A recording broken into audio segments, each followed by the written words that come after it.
Hello guys, this is our 9th video. So इसमें हम पढ़ने वाले हैं हमारा एनिमल हस्बेंड्री वाला chapter, strategies for enhancement in food production. तो सबसे पहले इसमें हमें एनिमल हस्बेंड्री डेफिनेशन पढ़नी है। इसमें क्या है, एनिमल्स को पालना, उनको ब्रीडिंग, उसके लाइफ स्टॉक उनको बढ़ाने के लिए, अपने फ़ायदे के लिए, मतलब कुछ उनसे प्रोडक्ट वगैरह लेने के लिए, उसको कहते हैं एनिमल हस्बेंड्री। उसका बताइए कि हमारे पास जो है इंडिया और चाइना के पास पूरी दुनिया का 70% एनिमल्स हैं, लेकिन जो उनसे प्रोडक्शन होता है वो सिर्फ 25% ही है। तो क्या है, इससे पता चलता है हमारे जो प्रोडक्टिविटी है वो काफ़ी लो है और उसको इंक्रीज़ करना ही जाता है। उसका क्या है, मैनेजमेंट कैसे करना है फार्म्स का मैनेजमेंट कैसे करना है, प्रॉपर यील्डिंग इंक्रीज़ बनाने के लिए मिल्क क्वालिटी बढ़ानी पड़ेगी, ब्रीडिंग अच्छी ब्रीडिंग करनी पड़ेगी, हैंडलिंग प्रॉपर करनी पड़ेगी, ये सारी चीज़ें हैं। इसमें प्रॉपर डेली विजिटिंग करनी पड़ेगी, डॉक्टर्स की विजिटिंग लगानी पड़ेगी डेली, इस तरह से। उसके बाद ये तो है हमारे डेयरी फार्म मैनेजमेंट के लिए, प्रॉपर मिल्क की हैंडलिंग करनी पड़ेगी, हाइजीन वगैरह मेंटेन रखना पड़ेगा, पूरा proper measurement, retirement, inspection, proper records. उसके बाद क्या, हमारा पोल्ट्री फार्मिंग यानी बर्ड्स का फार्म। पोल्ट्री मतलब classes of domestic fowls birds use for their eggs के लिए यूज़ करते हैं इनको। तो इसमें भी सेम वही प्रोसेस है जो हम यूज़ करेंगे मीट के लिए। कुछ बर्ड्स को मीट के लिए ग्रो करते हैं, कुछ को हम एग्स वगैरह के लिए ग्रो करते हैं। तो उसमें भी हम वही सब चीज़ें करेंगे, प्रॉपर हाइजीन मेंटेन, फूड वगैरह। उसके बाद यहाँ पे बर्ड फ्लू वायरस के बारे में दे रखा है।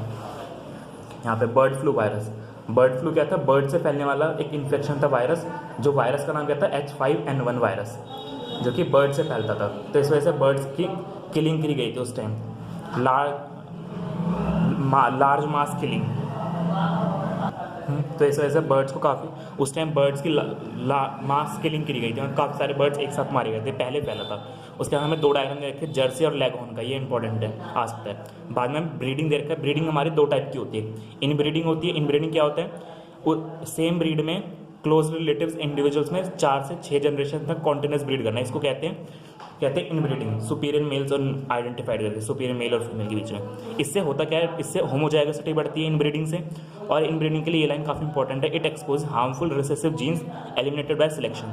ये काफ़ी इंपॉर्टेंट है। और also helpful in superior genes और लेस इफेक्टिव जीन्स, इनको एलिमिनेट करने में और इक्वल और कलेक्ट करने में हेल्पफुल करते हैं इन ब्रीडिंग। इससे क्या होता है, जीन सेग्रीगेट नहीं करते हैं, तो हमारे पास रहते हैं, काफ़ी इंपॉर्टेंट है। अगर कॉन्टिन्यूस इन ब्रीडिंग की जाए तो इससे क्या होता है, फर्टिलिटी कम हो जाती है और इन ब्रीडिंग डिप्रेशन की प्रॉब्लम आती है, प्रोडक्टिविटी भी घट जाती है। तो यह इन ब्रीडिंग। उसके बाद आता है आउट ब्रीडिंग। 2 तरह की ब्रीडिंग होती है, इन ब्रीडिंग हमने पढ़ लिया। आउट ब्रीडिंग में क्या होता है, 2 डिफरेंट, आउट ब्रीडिंग में क्या होता है, देखिए आउट ब्रीडिंग, इसमें क्या होगा, 2 डिफरेंट ब्रीड्स के बीच में ब्रीड कराया जाएगा। 2 डिफरेंट ब्रीड, डिफरेंट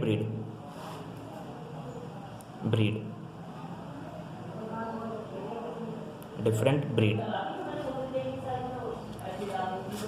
देखिए आउट ब्रीडिंग और आउट क्रॉस, ये रहा।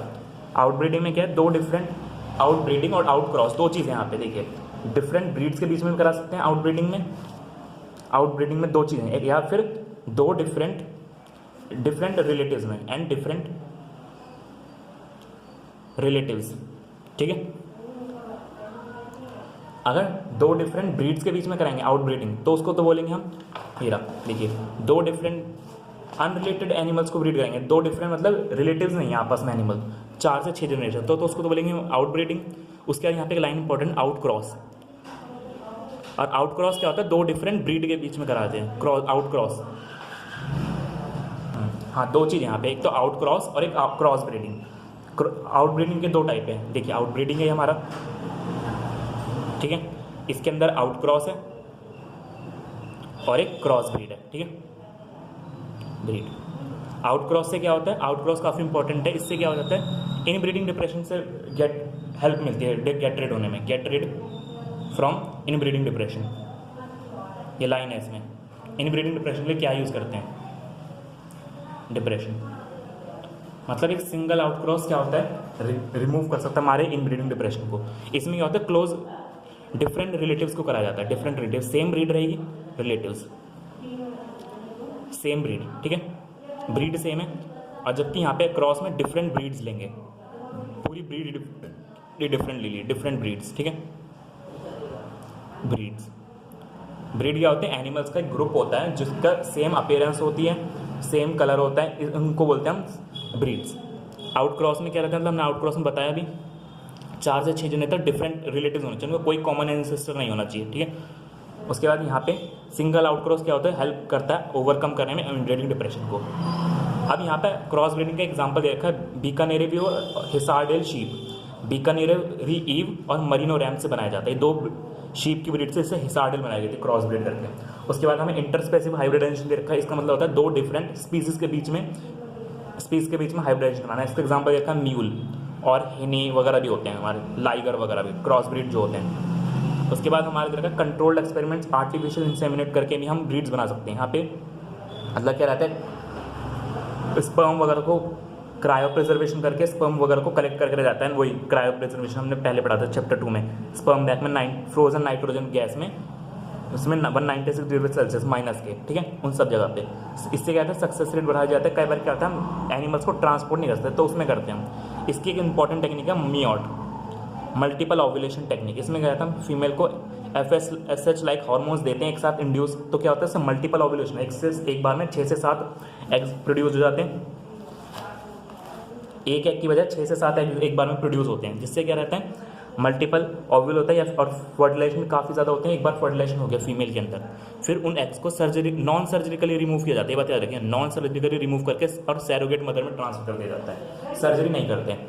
और फिर इस तरह हम एनिमल में बहुत कम टाइम में काफ़ी बड़ा साइज बना सकते हैं। ये सबसे इंपॉर्टेंट लाइन है, हेयर्ड साइज को बढ़ाना, मतलब जो ग्रुप है एनिमल्स को उसका साइज इंक्रीज करने में इसमें काफ़ी हेल्पफुल रहता है, ठीक है।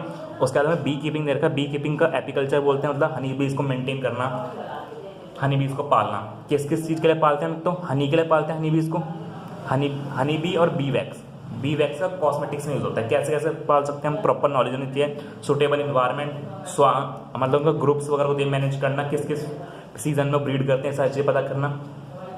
उसके बाद यहाँ पे हमें कौन कौन से फ्लावर्स हैं जो बीज से पॉलिनेट करते हैं, मतलब एंटमोफिली करते हैं, तो ब्रासिका, सनफ्लावर, एप्पल, पियर, ये सारे इंपॉर्टेंट है, ये काफ़ी इंपॉर्टेंट है। जिससे आता है अगर इन फ्लावर्स को हम लगाते हैं तो वहाँ पे फ्लावर्स का भी पॉलिनेशन होगा ज़्यादा अच्छे से, और बीज भी हमारी प्रॉपर रह पाएंगे, ठीक है। फिशरीज दे रखी हैं, फिशरीज को मतलब फिश को पालना वगैरह, फिश को भी पालते हैं। देखिए अर्थवॉर्म को भी उसको सिल्कवॉर्म को भी पाल सकते हैं, सिल्कवॉर्म भी पाला जाता है। सिल्कवॉर्म के लिए सेरिकल्चर वर्ड यूज़ करते हैं। यहाँ पे फ्रेश वाटर मरीन फिश दे रखे हैं, फ्रेश वाटर के लिए फिश दे रखे हैं, कटला, रोहू, कॉमन क्रैब, ठीक है। और मरीन फिश दे रखी है, हिल्सा, सार्डिन, मैक्रेल, पॉम्फ्रेट। याद रखिएगा, जो हमारे मैक्रेल होते हैं इससे ओमेगा 3 फैटी एसिड बनाया जाता है, ओमेगा 3 फैटी एसिड्स, ठीक है, मैक्रेल से। तो ये इंपॉर्टेंट है। यहाँ पे आगे चलिए, आगे यहाँ पे दे रखा है फिशरीज का काफ़ी इंपॉर्टेंट इकोनॉमिक, स्पेशली जो समुद्र के साइड के एरिया होते हैं। तो यहाँ पे 2 टर्म दे रखी हैं, एक तो एक्वाकल्चर दे रखा है, एक पिसिकल्चर दे रखा है। पिसिकल्चर में ओनली हम फिशेस पालते हैं, और एक्वाकल्चर में हम फिशेस और एनिमल्स पालते हैं, प्लांट्स तक भी पाल सकते हैं एक्वाकल्चर में हम। जो एक्वेटिक मतलब जो भी हमारे समुद्र में जीव मिलते हैं सबको, प्लांट्स, एनिमल, सबको पालना सकते हैं एक्वेटिक में हम, उसको तो बोलते हैं हम एक्वाकल्चर। और जिसमें सिर्फ खाली फिश पालेंगे उसको बोलेंगे हम पिसिकल्चर। दे रखा हमें प्रोडक्शन एक्वेटिक प्लांट्स वगैरह को पाल सकते हैं हम एक्वाकल्चर में। For example through aquaculture and pisciculture हम इंक्रीज कर सकते हैं प्रोडक्शन, ठीक है। प्लांट ब्रीडिंग उस दे रखा है, उसके बाद में प्लांट ब्रीडिंग में हमने ग्रीन रिवोल्यूशन के बारे में पता ही होता है। अब ग्रीन रिवोल्यूशन में किस किस का रोल है, यहाँ पे सबसे ज़्यादा इंपॉर्टेंट ग्रीन रिवोल्यूशन में करते हैं। प्लांट ब्रीडिंग में क्या क्या एक्सपेरिमेंट, क्या क्या हमारे स्टेप्स होते हैं। सबसे पहले तो करेक्शन ऑफ वेरिएबिलिटी, मतलब डिफरेंट टाइप्स के हम उनके डिफरेंट टाइप्स के प्लांट सीड्स और डिफरेंट टाइप्स के एलील्स को कलेक्ट करते हैं, इसको बोलते हैं जर्म प्लास सिलेक्शन। ये सबसे इंपॉर्टेंट स्टेप होता है हमारे पूरे प्रोसेस का। जेनेटिक वेरिएबिलिटी मतलब वेरिएशन कलेक्ट करते हैं अलग अलग टाइप के उनकी क्रॉप्स वगैरह को, जिससे हमारे पास डिफरेंट सैंपल्स आ जाए, इससे काफ़ी हेल्प मिलती है। तो ये क्या है, काफ़ी इंपॉर्टेंट स्टेप है, सबसे इंपॉर्टेंट स्टेप है एंटायर कलेक्शन ऑफ जर्म प्लास, ठीक है। उसका देखा हमारा इवैल्यूएशन, मतलब उनको सिलेक्ट करते हैं, किन किन पेरेंट्स को फ्यूज़ कराना, आइडेंटिफाई करते हैं। प्योर लाइन्स वर क्रिएटेड, इसके लिए प्योर लाइन्स क्रिएट किया जाता है। उसके बाद हाइब्रिडाइजेशन, मतलब सिलेक्ट कर लिया मेरे पेरेंट्स का, तो उसके बाद अब इनका हाइब्रिडाइजेशन कराएंगे। जो हमारा जर्म प्लास का लक्षण है वो रूट होता है हमारे पूरे ब्रीडिंग प्रोग्राम का, ये भी आ गई लाइन रूट। बात करते हैं हम हाइब्रिडाइजेशन में, हाइब्रिडाइजेशन कराएंगे हम पेरेंट्स का, और डिफरेंट टाइप्स के हाइब्रिड्स बनाएंगे। उसमें क्या रहता है कि हम बनाते तो बहुत सारे हाइब्रिड्स हैं, लेकिन सक्सेसफुल सिर्फ कुछ ही हाइब्रिड्स होते हैं हमारे, तो इसलिए काफ़ी इंपॉर्टेंट स्टेप है। फिर ओनली दे तक फी हंड्रेड्स हाइब्रिड्स होते हैं 1000 में से, बाकी सारे बेकार होते हैं। उसका टेस्टिंग करते हैं उनको, सिलेक्शन टेस्टिंग ऑफ रिकॉम्बिनेंट्स, उनकी डिफरेंट टेस्टिंग की जाती है, प्लांट्स की यील्डिंग चेक की जाती है अलग अलग इन्वायरमेंट में, सेल्फ पॉलिनेशन, यूनिफॉर्मिटी बनाई जाती है अलग अलग डिफरेंट टाइप के प्रोजेक्ट, और बाद में उसको कमर्शियल लेवल पे रिलीज करना, testing release and new culture में उनको डिफरेंट डिफरेंट टाइप्स पे उनको पहले सिलेक्ट करा, टेस्टिंग करी, सुपीरियर रिकॉम्बिनेंट जो हमने हाइब्रिडाइजेशन बनाया उनमें सुपीरियर चेक करा सिलेक्शन टेस्टिंग में, और फिर उनको डिफरेंट डिफरेंट एनवायरमेंट्स में ग्रो करके देखते जाता है कि उनका क्या रिजल्ट रहता है। तो ये सारी चीज़ है। उसके बाद हमारा देखा है जीडीपी के बारे में। जो इंडियन एग्रीकल्चर में हमारा 33% जीडीपी होता है एग्रीकल्चर से, लेकिन उसमें जो एम्प्लॉय हैं, लोग जो लगे हुए, वो 62% लगे हुए हैं। ये काफ़ी इंपॉर्टेंट है। ग्रीन रेवोल्यूशन हुआ कब था? मिड 1960 के आसपास। इसमें क्या, अब वीट और राइस का देखा, वीट और राइस का तो मिड 1960 के आसपास जो हमारा वीट का प्रोडक्शन था, ये डेटा थोड़ा सा आदमी 11 मिलियन टन से 75 मिलियन टन हो गया था, और राइस का ऑलमोस्ट 35 से लेके 89.5 था, मतलब 3 गुना हो गया था ऑलमोस्ट। ठीक है, कौन कौन सी वेराइटीज़ थी वो हमें देखनी है। तो अभी डिफरेंट स्टेट्स के डिफरेंट वेराइटीज देखिए। सेमी ड्वार्फ वेराइटी चुनते हैं हम, बहुत ना लंबी ना बहुत छोटी, कि फिक्स लेंथ की का जो प्लांट होता है वो सबसे अच्छी यील्ड देता है। तो यहाँ पे सबसे पहले नाम दे रखे, एक तो डॉक्टर नॉर्मन ई बर्लॉन्ग, ये थे फादर ऑफ ग्रीन रिवॉल्यूशन, ठीक है। और एक होता है MS स्वामीनाथन, इसका पिक्चर हमें दे रखा था शुरुआत में यूनिट के, MS स्वामीनाथन, ये थे इंडियन ग्रीन रिवॉल्यूशन के father of Indian green revolution, ठीक है। अब अलग अलग स्टेट्स की वैरायटी है। डॉक्टर नॉर्मन ई बर्लॉन्ग ने कहाँ पे काम किया था? उन्होंने मैक्सिमम काम किया था मैक्सिको में, ठीक है। वहाँ पे कौन कौन सी वैरायटी थी? सोनालिका और कल्याण सोना, मैक्सिको की वैराइटीज हैं सारी, ठीक है। इंडिया में अलग अलग स्टेट्स में एक तो है सेमी ड्वार्फ वैरायटी IR8, एक वैरायटी ये डेवलप की गई थी Indian agriculture rice research institute जो कि फिलीपींस में है, IR8, ठीक है। मैक्सिको की वैराइटीज अलग है, मैक्सिको की सोनालिका और कल्याण सोना है मैक्सिको के इंस्टीट्यूट में, और एक थी IR8 Indian agriculture research institute, ये फिलीपींस का है। उसके बाद ताइचुंग नेटिव 1 एक वैरायटी है फ्रॉम ताइवान की है, और उसके बाद इंडियन वैराइटीज़ के हैं जया रत्ना, ये सारे इसकी वैरायटी थी, राइस की वैरायटियाँ थी। वीट की ये है सोनालिका और कल्याण सोना, वीट की वैरायटियाँ। देखिए आप वीट में क्या क्या होंगी? मैक्सिको की सोनालिका, कल्याण सोना, ठीक है। उसके बाद हमारे राइस की वैरायटी दे रखी है हमारे को, semi dwarf variety of rice. एक हमारी IR8 है जो इंडियन एग्रीकल्चर रिसर्च इंस्टीट्यूट में बनाई गई थी, कहाँ पे? फिलीपींस में, इसका लोकेशन याद रखनी है, फिलीपींस। और एक ताइचुंग नेटिव है ताइवान की, ठीक है। ये सारी चीज़ें। उसके बाद हमें शुगर केन देगा। शुगर केन की हमारे पास 2 वैरायटी होती है, सैकरम ऑफिसिनेरियम और सैकरम बारबेरी, ठीक है। एक तो सैकरम ऑफिसिनेरियम है और एक सैकरम बारबेरी बास। ये हमारी साउथ की वैरायटी है, ज़्यादा हाई यील्डिंग है, मोटा स्टेम होता है, thick stem, high yielding variety, higher sugar content. जबकि सैकरम बारबेरी कहाँ की है? नॉर्थ की वैरायटी है, नॉर्थ इंडिया की, और इसमें शुगर कंटेंट वगैरह कम है, हाई यील्डिंग नहीं है। उसके बाद मिलेट्स की देखें, मिलेट्स वो प्लांट होते हैं जिनको जब कम पानी की जरूरत होती है, ज्वार बाजरा मक्का मेज, several high yielding variety, water stress condition में सर्वाइव कर सके, ठीक है। उसके बाद देखते हैं हमारे को कि हर साल जो क्रॉप लॉस कितना होता है, मतलब कोई उसमें वीडीसाइड, फंगिसाइड ये सब लग जाते हैं, ये यूज़ करते हैं। और ये क्या होता है, वीड्स वगैरह, फंगस, किसी तरह का इन्फेक्शन हो गया, उससे क्रॉप लॉस कितना हो जाता है? 20 से 30%। ये हमारा क्रॉप लॉस था। इसके लिए हम अलग अलग तरह के चीज़ें बनाते हैं, अलग अलग तरह के वायरस होते हैं जिससे प्रोटेक्ट किया जाता है। तो सबसे पहले यहाँ पे हमारा फंगस रस्ट से होता है, याद रखना है, ब्राउन रस्ट ऑफ वीट और red rot of sugar cane और late blight of potato by bacteria, और फंगस से रस्ट होता है। ये सारी डिजीज़ अलग बैक्टीरिया की हैं, और बैक्टीरिया से और एक black rot of crucifer virus से क्या होता है? टोबैको मोज़ेक वायरस, ठीक है, और टर्निप मोज़ेक वायरस। ये सारी brown rust of wheat, red of sugar cane, late blight of potato, ये सारी disease, late blight of potato तो फंगस वाली है, ब्राउन रस्ट ये सारी ऊपर फंगस वाली है, ये वाली देखिए। फंगस से कितनी है? फंगस से ब्राउन रस्ट ऑफ वीट,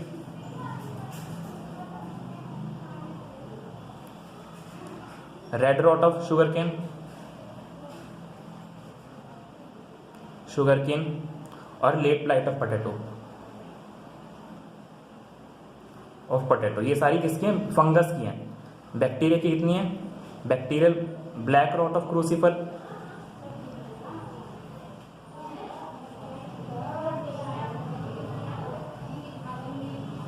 और ये बैक्टीरिया की है, और वायरस की क्या है? टीएमवी टोबैको मोज़ेक वायरस और टर्निप मोज़ेक वायरस, ठीक है, वायरस की है, वायरस, ठीक है। इससे हम याद रखते हैं ब्राउन रस्ट ऑफ व्हीट हमारी पक्सीनिया से होती है, रेड रॉट ऑफ शुगर के ये हमारी कोलिडोट्राइकम से होती हैं, ठीक है। ये सारी चीज़ें आगे चलते हैं। आगे तो हाँ ये सच्ची कन्वेंशनल मेथड, उसके बाद में कन्वेंशनल मेथड्स है। कन्वेंशनल मेथड्स क्या होते हैं? जो पुराने ब्रीडिंग के मेथड्स है, अब तो थोड़ी बहुत चीज़ें करी गई हैं। कन्वेंशनल मेथड्स में क्या होता था? सिर्फ ब्रीडिंग और हाइब्रिडाइजेशन होता था और सिलेक्शन किया जाता था। रेजिस्टेंट कन्वेंशनल मेथड जो breeding for disease, resistant and hybridization selection, बस ये सारी चीज़ें थी। इसमें भी सेम स्टेप्स रहते हैं, बस थोड़ा बहुत डिफरेंट रहता है। ये ज़्यादा इफेक्टिव नहीं थे, आपके ज़्यादा इफेक्टिव होते हैं, ठीक है। उसमें अभी ये टेबल काफ़ी इंपॉर्टेंट है, इसमें टेबल से एक आध क्वेश्चन आ जाता है, ठीक है। उसके बाद हमें देखा आगे म्यूटेशन। म्यूटेशन क्या होते हैं? जेनेटिक वेरिएशंस करते हैं, मतलब उस पर रेस डाल के गामा रेडिएशन यूज़ करते हैं, जिससे डिफरेंट टाइप के प्लांट्स बनाते हैं, केमिकल्स रेडिएशन वगैरह। इसको म्यूटेशनल ब्रीडिंग बोलते हैं, ठीक है। इसका एक मूंग बीन प्लांट बनाया गया था येलो मोज़ेक वायरस से रेजिस्टेंट, और पाउडरी मिल्ड्यू डिजीज़ का नाम है, इनसे रेजिस्टेंट बनाया गया था मूंग बीन को। सेवरल वेराइटीज़ और बनाई गई हमारी, शोर सर्टेन रेजिस्टेंस, मतलब जो डिफरेंट रेजिस्टेंस थी उनको इंट्रोड्यूस करा गया ब्रीडिंग प्रोग्राम से, मतलब नॉर्मल हमारा उससे किया गया ब्रीडिंग करा के। एक थी येलो मोज़ेक वायरस के लिए भिंडी एबेलमिस्कॉस स्कुलेंटस, इसको वाइल्ड टाइप की वैरायटी से फ्यूज़ कराई गई, जिसके वो हमारी वैरायटी बनी परभानी क्रांति एबेलमिस्कॉस स्कुलेंटस। भिंडी की वैरायटी आई है सिंपल, मतलब जो येलो मोज़ेक वायरस है। याद रखिएगा म्यूटेशन का सिर्फ ये है, ओनली म्यूटेशन का ये है, ये म्यूटेशन का नहीं है, ठीक है, जीन्स को। उसके बाद हमें ये दे रखा है, ये काफ़ी इंपॉर्टेंट है टेबल। यहाँ पे एक दो चीज़ें और दे रखी है, लाइन कि इंसेक्ट्स के लिए कैसे कैसे रेजिस्टेंट किया जाता है, कौन कौन सी वैरायटी किसके लिए रेजिस्टेंट है। तो हेरी लीव से क्या प्रोडक्ट होता है? हेरी लीव से इंसेक्ट रेजिस्टेंट मिलता है, ठीक है।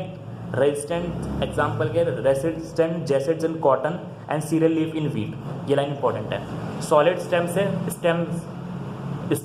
स्टम्स ऑफ लाइको से प्रोटेक्शन मिलती है, सॉलिड स्टेम होता है। और स्मूथ लीव से नेक्टरलेस कॉटन वेराइटीज में बॉल वॉर्म्स को नहीं अट्रैक्ट करता, स्मूथ लीव्स रहती है तो नेक्टरलेस लीव, ठीक है। हाई एस्पार्टिक और लो नाइट्रोजन कंटेंट और शुगर मेज में प्रोटेक्शन करता है, मेज स्टेम बोरर से। ये सारी चीज़ें लाइन इंपॉर्टेंट है सारी, मेज स्टेम बोरर से, तो ठीक है। आप देखिए यहाँ पे स्टेम पेस्ट के लिए हेरी लीव्स इंसेक्ट को अट्रैक्ट नहीं करेगा। सॉलिड स्टेम व्हीट में होता है, स्टेम सॉफ्ट फ्लाई से बच जाएगा, सॉफ्ट फ्लाई, ठीक है। और नेक्टरलेस कॉटन में है तो कॉटन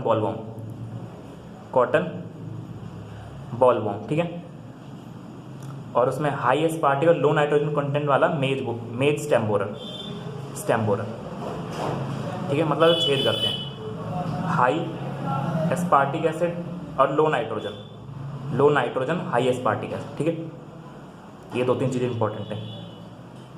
उसके बाद हम आपको आगे बढ़ना है। आगे डाइट में हमारी क्या क्या चीज़ें होती हैं। अब क्या होता है, वैरायटी दे रखी है, फूड की क्वालिटी को इंप्रूव करना, हाइब्रिडाइजेशन करके मतलब न्यूट्रिशन वैल्यूज़ को बढ़ाना और प्रोटीन कंटेंट बढ़ाना, इस चीज़ को बोलते हैं बायोफोर्टिफिकेशन। इसकी डेफिनेशन इंपॉर्टेंट है, breeding of plants with high mineral value efficiency, ठीक है, इसको कहते हैं बायोफोर्टिफिकेशन। क्या क्या बढ़ा सकते हैं? Protein quality, oil, vitamin, micronutrients वगैरह।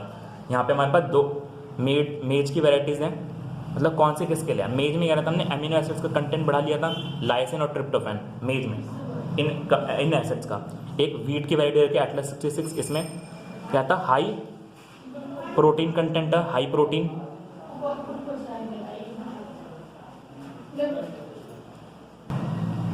उसके बाद हमें एक आयरन रिच राइस वैरायटी रखी, इसमें 5 गुना ज़्यादा आयरन था पुरानी वैरायटी से।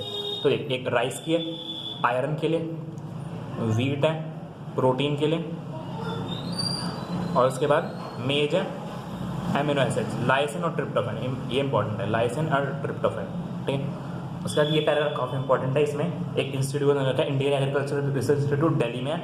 यहाँ पे अलग अलग टाइप की क्रॉप्स है, कौन कौन सी किस विटामिन की किस में ज़्यादा वैल्यू है। विटामिन ए के लिए carrot, spinach, pumpkin. Vitamin C के लिए स्पिनच और बिटर गोर्ड, बथुआ और mustard tomato, bitter gourd, mustard. और आयरन और कैल्शियम के लिए स्पिनच और बथुआ, और बाकी प्रोटीन बीन्स के प्रोटीन के लिए broad bean, lab, French bean, garden peas, ये सारा ये पैराग्राफ काफ़ी इंपॉर्टेंट है। मतलब ए के लिए कौन C vitamin A? Vitamin A के लिए हमारे पास कैरेट, स्पिनच और पम्पकिन, ठीक है। सी के लिए विटामिन सी के लिए हमारे पास बिटर गोर्ड,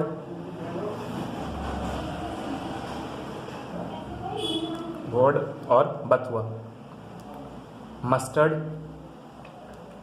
टोमेटो। उसके बाद आयरन, कैल्शियम के लिए स्पिनच, पम्पकिन और पम्पकिन, ठीक है। और उसके लिए बाद ब्रॉड बीन, लैब वगैरह। उसके बाद है सिंगल सेल प्रोटीन, मतलब ऐसे यूनिसेलुलर ऑर्गेनिज्म को यूज़ करना प्रोटीन बनाने के लिए, जिससे प्रोटीन डिमांड बढ़ाई जाए। नॉर्मली क्या है, हमें 3 से 10 किलो ग्रेन खर्च करने पड़ते हैं 1 किलो मीट बनाने के लिए, जिससे प्रोटीन डिमांड बढ़ता है, प्रोटीन मिलता है हमें। अब क्या है, इससे पॉपुलेशन की प्रोटीन डिमांड पूरी नहीं हो सकती। जिससे होता है 25% से ज़्यादा पॉपुलेशन जो हमारी, वो प्रोटीन की डेफिशिएंसी सफ़र कर रही है। मतलब हिडन हंगर, मतलब क्या है, बाहर से देखने पता नहीं चलेगा लेकिन अंदर किसी ना किसी चीज़ की कमी होना, उसको बोलते हैं हिडन हंगर। तो सिंगल सेल प्रोटीन इसके लिए काफ़ी अच्छा सोल्यूशन है, डिफरेंट माइक्रोब्स को यूज़ करना। अब क्या है, एक माइक्रोब का स्पिरुलिना, इसको कहाँ ग्रो किया जाता है? Waste water of potato processing plants के स्टार्च में, स्ट्रॉ मोलेसिस वगैरह, इन सब जगह, मतलब जहाँ पे थोड़ा सा स्टार्च कंटेंट होगा थोड़ा सा भी। इससे क्या रहता है, क्या क्या मिलता है, पहले देखिए जो पुरानी टेक्निक थी, इससे क्या रहता है, हमारे को काफ़ी ज़्यादा 10 चीज़ें खर्च करनी पड़ती है। एक 250 किलो की काऊ, जो पुराने ज़माने जब प्रोटीन का डाउट, अगर दूध से देखें तो 250 किलो की काऊ से 200 ग्राम प्रोटीन मिलता है पर डे का, जबकि इस प्रोटीन से 250 ग्राम जो हमारे सिंगल सेल प्रोटीन होंगे, उससे हमारे को 25 टन प्रोटीन मिल जाएगा। कौन कौन सा ऑर्गेनिज्म? मिथाइलोफिलस और मिथाइलोट्रोपस, ये 2 फंगस के नाम है जो यूज़ कर सकते हैं हम सिंगल सेल प्रोटीन के तौर। 3 है, एक तो स्पाइरुलिना एल्गी हो गए, वो ब्लू ग्रीन एल्गी हो गए, और 2 मिथाइलोट्रोपस मिथाइलोफिलस, ये फंगस हो गए। इससे हमारी प्रोटीन की डिमांड पूरी हो जाती है। उसके बाद हमें देखा टिश्यू कल्चर में क्या, मतलब टिश्यूज़ को टेस्ट ट्यूब वगैरह के अंदर ग्रो करना है, उसे कहते हैं टिश्यू कल्चर। इसमें एक एक्सप्लांट की डेफिनेशन दे रखी है, काफ़ी इंपॉर्टेंट है। Any part of plant taken out and grow in test tube, इसको बोलते हैं टिश्यू कल्चर। अब कुछ सेल्स होती है प्लांट में जिनके पास एबिलिटी होती है कुछ किसी भी पार्ट में ग्रो होने की, उसको बोलते हैं टोटिपोटेंसी, प्लांट्स के कुछ सेल के अंदर, ठीक है। इससे क्या रहता है, इस प्रोसेस को माइक्रो प्रोपेगेशन बोला जाता है। इसमें क्या रहता है, हमारे प्लांट्स के डिफरेंट वैरायटी रहती है। अब एक वैरायटी आती है सोमा क्लोन्स किससे बनते हैं? सोमैटिक सेल से। सोमैटिक सेल्स मतलब ऐसी सेल्स जो में डिप्लॉयड प्लॉयडी होती है, उसमें क्या रहता है, हम फ्यूज़ कराते हैं सेल्स को, हमारा प्लांट बन जाता है। कौन कौन से प्लांट बनाते हैं? टोमेटो, बनाना, एप्पल, ये काफ़ी इंपॉर्टेंट है। इस सोमा क्लोन्स बनते हैं सोमैटिक सेल्स, मतलब फ्यूज़ करा के सेल्स को सोमा क्लोन्स क्यों बुलाते हैं? क्योंकि ये रहते हैं एग्जैक्ट सोमैटिक सेल्स बनती हैं इसमें, सोमैटिक सेल्स फॉर्म कैसे बनी? फ्यूजन करा के। सोमा क्लोन्स क्यों बुलाते हैं इनको? क्योंकि बिल्कुल सेम होते हैं, बिल्कुल क्लोन की तरह होते हैं, मतलब सोमैटिक क्लोन्स, इसमें कोई चेंज नहीं आता। इसमें सोमैटिक सेल्स वगैरह को फ्यूज करा के बनाया जाता है, सोमैटिक सेल्स को ग्रो फ्रॉम सोमैटिक सेल्स, ठीक है, ग्रो फ्रॉम सोमैटिक सेल्स। तो इसलिए सोमैटिक सेल्स को ग्रो कराया जाता है, इसलिए सोमा क्लोन्स बोला जाता है। और बिल्कुल सेम प्लांट बनते हैं, कोई डिफरेंट चीज नहीं रहता। उसका यहाँ पे दे रखा है, इसका बेनिफिट वगैरह भी दे रखा है। इससे क्या फ़ायदा बेनिफिट हो सकता है हमें कि हम वायरस से, जो कुछ प्लांट्स होते हैं वायरस से इन्फेक्टेड होगा, उसको ग्रो कर सकते हैं। मेरिस्टेमेटिक टिश्यूज़ को ले सकते हैं हम, एपिकल और एक्सिलरी, जिससे जो वायरस से फ्री हो, और उसको ग्रो करके हम डिफरेंट प्लांट बना सकते हैं जो वायरस फ्री हो सकता है, ठीक है। अब ऐसे कौन कौन से प्लांट्स हैं जो इससे हमने बनाए वायरस फ्री करके? बनाना, शुगर केन, पोटैटो। ऊपर देखा टोमेटो, बनाना, एप्पल, यहाँ पे बनाना, शुगर केन, पोटैटो। बनाना, शुगर केन, पोटैटो किस लिए? जिससे हमने मेरिस्टेमेटिक टिश्यूज करके वायरस फ्री प्लांट बनाया। और टोमेटो, बनाना, एप्पल क्या है? सोमा क्लोन्स है, ठीक है। उसका लास्ट में देखा है सोमैटिक हाइब्रिडाइजेशन, मतलब यहाँ पे क्या है, सिंपल मतलब है, सोमैटिक सेल्स लेंगे 2 जिनकी प्लॉइडेड डिप्लॉयड होगी, उनको फ्यूज कराएंगे और हमारे उसको बोलेंगे सोमैटिक हाइब्रिडाइजेशन, ठीक है। यहाँ पे कुछ केमिकल्स वगैरह यूज़ करते हैं, उससे फ्यूज़ करा देते हैं, सोमैटिक हाइब्रिड्स बनते हैं फ्यूज़ करा के सेल्स को। बट ये क्या रहता है, बहुत सक्सेसफुल नहीं रहता, क्योंकि इसमें प्लॉइडी डिस्टर्ब हो रही है। एक प्लांट बनाया गया था पोमैटो, जो कि सक्सेसफुल नहीं था, टोमेटो और पोटैटो को मिक्स करके, ठीक है। यहाँ पे हमारे चैप्टर खत्म होता है। Thank you.